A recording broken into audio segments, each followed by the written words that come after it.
नमस्कार दोस्तों, स्वागत है आपका दिल से अमृत कहानी में। आज की कहानी है घमंडी हाथी और चींटी की कहानी। हाथी और चींटी की सीख देने वाली कहानियाँ। घने जंगल में एक बहुत बड़ा हाथी रहता था। वह इतना ताकतवर था कि जब चलता था तो जमीन हिल जाती थी। जंगल के सारे जानवर उससे डरते थे।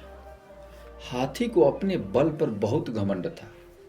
वह रोज रास्ते में आने वाले छोटे छोटे कीड़ों को पैरों से कुचल देता था और कहता था, अरे तुम मेरे सामने कुछ भी नहीं हो। एक दिन उसी जंगल में एक छोटी सी चींटी रहती थी। वह बहुत ही मेहनती और शांत स्वभाव की थी। उसने देखा कि हाथी रोज सबको तंग करता है, तो एक दिन उसने कहा, भाई, हाथी, दूसरे को परेशान करना अच्छी बात नहीं है। जो बड़ा होता है उसे सबका सहारा बनना चाहिए, डर नहीं दिखाना चाहिए। हाथी जोर से हंस पड़ा और बोला, छोटी सी चींटी मुझे समझाएगी?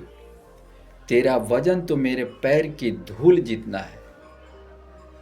चींटी बोली, घमंड ज्यादा दिन तक नहीं टिकता है भाई। सोच लो, वक्त बदलते देर नहीं लगती। हाथी ने गुस्से में सूंड उठाई और कहा, जा, नहीं तो मैं तुझे उड़ा दूंगा हवा से। डरी हुई चींटी चुपचाप वहां से चली गई, लेकिन मन में उसने निश्चय किया कि वह हाथी को घमंड का मतलब सिखाएगी।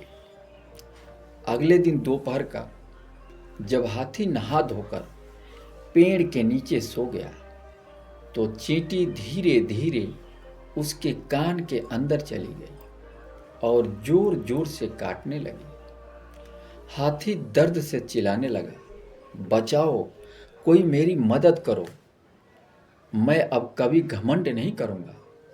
तब चींटी बोली, भाई, अब समझ आया ना कि छोटा हो या बड़ा होना कितने मायने रखता है।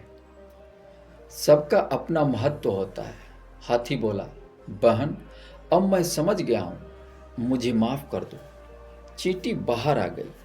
हाथी ने उसे धन्यवाद कहा और तब से उसने कभी किसी भी छोटे जीव को नुकसान नहीं पहुंचाया। वह सबका दोस्त बन गया। अब जंगल में सब जानवर उसे प्यार करने लगे और हाथी भी रोज चींटी को अपने साथ पानी पीने ले जाया करती थी। इस कहानी का सीख है, घमंड चाहे ताकत का हो या पद का हो, एक दिन जरूर टूट जाता है। इसलिए हमेशा विनम्र रहो, क्योंकि हर किसी में भगवान की रचना की है और उनका मूल्य भी है।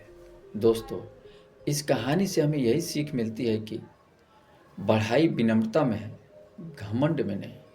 अगर आपको यह कहानी अच्छी लगी हो तो एक लाइक करें, शेयर करें और चैनल को सब्सक्राइब करना ना भूलें।